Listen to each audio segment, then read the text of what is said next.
एक ऐसा व्यक्ति जिसने अपने सपनों को पूरा करने के लिए कभी बाथरूम में बैठकर जूते बनाने भी पड़े और साथ ही साथ वॉर के लिए हथियार भी बनाने पड़े। इतना ही नहीं, उनके भाई उन्हें ऐसी कंडीशन में छोड़कर जाते जब उनकी सक्सेस आसमान छूने के लिए तैयार थी। आज वो कंपनी 22 अरब की वैल्यूएशन रखती है। ये कहानी है एडिडास के फाउंडर की। एडिडास के सफर की शुरुआत करीब एक सदी पहले 1922 में जर्मनी में रहने वाले अल्डोफ डैसलर ने की।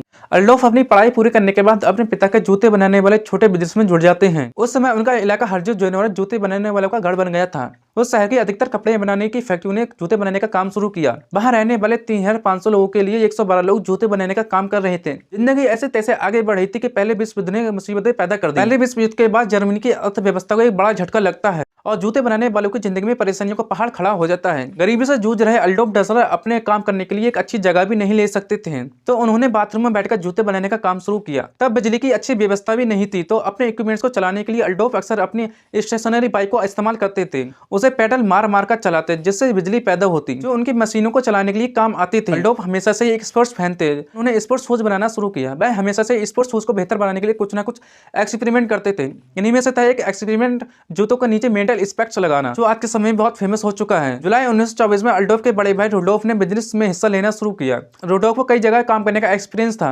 ऐसे में अल्डोफ जूते बनाते और रुडोल्फ उनकी मार्केटिंग करते हैं। दोनों ने साथ मिलकर डैसलर ब्रदर्स शूज फैक्ट्री शुरू की। 1926 में दोनों इस स्थिति में पहुंच जाते कि उन्होंने जूते बनाने के लिए एक डेडिकेट वर्कशॉप भी खोला। उनके पिता भी उनके बिजनेस में शामिल हो जाते हैं और नई फैक्ट्री में कई लोगों को भर्ती भी कर लिया। अब वह रोजाना 100 से अधिक जूते बनाने लगे थे। जब कंपनी आगे बढ़ने लगी तो अल्डोफ स्पोर्ट्स इवेंट्स में जाना शुरू किया।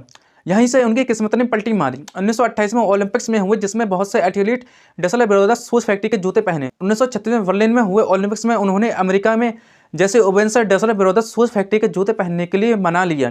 उस समय ओवेन दुनिया के सबसे तेज दौड़ने वाले शख्स थे। उस ओलंपिक में ओवेन ने 4 गोल्ड मेडल जीते।